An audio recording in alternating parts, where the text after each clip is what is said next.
Hey everyone, and welcome. Today we are about to go on this incredible journey that stretches back 10,000 years, from the very dawn of civilization right into the powerhouse of modern economies. We're diving deep inside the world of livestock to really understand a relationship that, honestly, has shaped who we are as a species. So, to get us started, I've got a question for you. What could a family's life savings possibly have in common with a buffalo? I know, it sounds like the start of a strange joke, but stick with me here. By the time we're done, the answer will not only make perfect sense, it's going to reveal something truly profound about how millions of people live their lives today. So, here's our game plan. First, we'll travel back in time to explore that ancient pact between humans and animals. Then, we'll leap forward to see how a modern farm is actually designed. After that, we'll zoom right in on the day-to-day science of animal care. And finally, we'll pull back to see how all of this fuels a massive national economy. All right, part one. Our story really begins with one of the most important agreements in all of human history. We're talking about a pact, a deal really, that was struck 10,000 years ago. It's what gave us everything from a steady supply of food to the very power needed to build civilizations. Okay, so what do we actually mean by domestication? It's really important to get this right. We're not just talking about, training a single animal. This is a deep, slow process that happens over many, many generations, genetically adapting an entire species to live and work with us. It's the difference between having a pet and creating a true partner. And this slide, wow, it just lays it out perfectly. You see, a wild animal, like a lion, it lives completely on its own terms. Then you have a tamed animal, maybe a circus tiger. That's a single wild animal that's just been trained to tolerate people. But a domesticated animal, like a cow, that's a whole different ballgame. The entire species has fundamentally changed, evolved over millennia to thrive with us. So, where did this whole revolution kick off? Well, all signs point to places like the Fertile Crescent. About 10,000 years ago, it started with goats, super versatile animals. Then, not too long after, sheep and pigs came into the fold.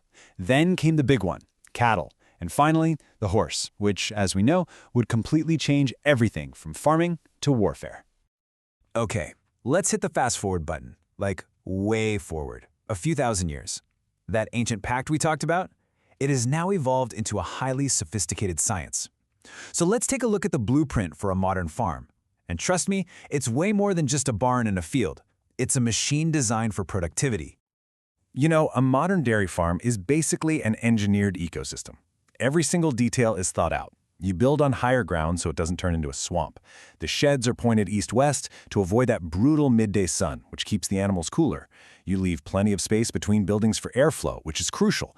And the layout itself is just a masterclass in efficiency. Milking is close by, but the waste, that's far, far away and downwind. And it's not just the buildings that are engineered. The animals themselves are the result of generations of careful design. Let's meet the absolute superstars of Pakistan's dairy industry. First, the Sahiwal cow. This animal is an absolute marvel of adaptation. It can handle intense heat and is naturally resistant to ticks. Then you have the Neeli Ravi buffalo, the national breed, loved for its gentle nature and that incredibly rich, high-fat milk. All right, we've seen the big picture, the blueprint of the farm. Now let's zoom in, way in, on the daily grind.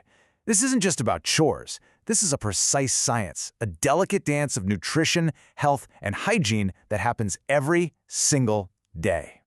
Feeding one of these animals is like fueling a world-class athlete. The diet is meticulously calculated. It's not just throwing out some hay. It's a specific mix of green fodder for roughage, special concentrate for pure energy, and huge amounts of water.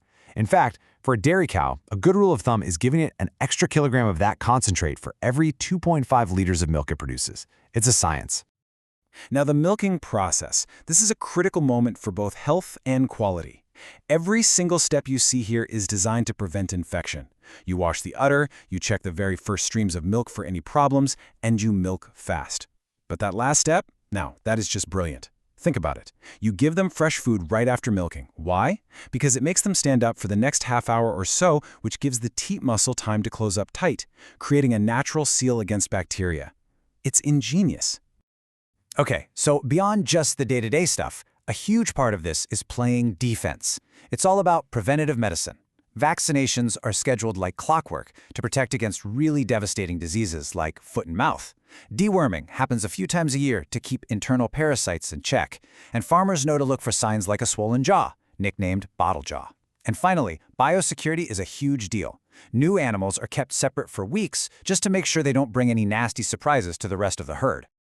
So we've gone from ancient history to the micro details of a single day. Now let's pull the camera all the way back out and see what this whole thing adds up to. We're going from one farm to its absolutely staggering impact on an entire nation's economy. And this is where it gets absolutely mind-blowing. We're not talking about some small corner of the economy here. In a country like Pakistan, livestock is a titan. It makes up a whopping 60% of the entire agricultural economy. That's more than all the crops combined. It contributes around 12% to the total national GDP. And on the world stage, all this effort makes Pakistan the 5th largest milk producer on Earth. And to really get a handle on that economic muscle, you have to look at the sheer numbers. I mean, just look at this. We're talking about almost 90 million goats, 60 million cattle, nearly 50 million buffalo. These are not just abstract statistics. They represent the actual livelihood for more than 8 million rural families. And that brings us all the way back to that question I asked at the beginning. What does a family's savings have in common with a buffalo? This quote just says it all perfectly. For millions of people, these animals are so much more than food. They are the family's savings account. They're an insurance policy. They're a safety net. If the crops fail because of a flood or a drought, you can sell an animal to feed your family, to pay for school, to get through the hard times. That buffalo is quite literally a living bank. But you know, this incredible story isn't all sunshine and roses. It's an ongoing effort, and the sector is facing some really tough 21st century challenges. There's a constant battle for quality feed and clean water. Animal diseases are a relentless threat, and there are still big gaps in things like breeding programs and getting products to market, which holds farmers back. So, that's where we are. This ancient, powerful relationship that helped us build civilizations and now powers economies is up against a whole new set of modern problems. The big question now is, how do we innovate? How do we adapt to make sure this vital pact between humans and animals continues to thrive for the next generation and the one after that?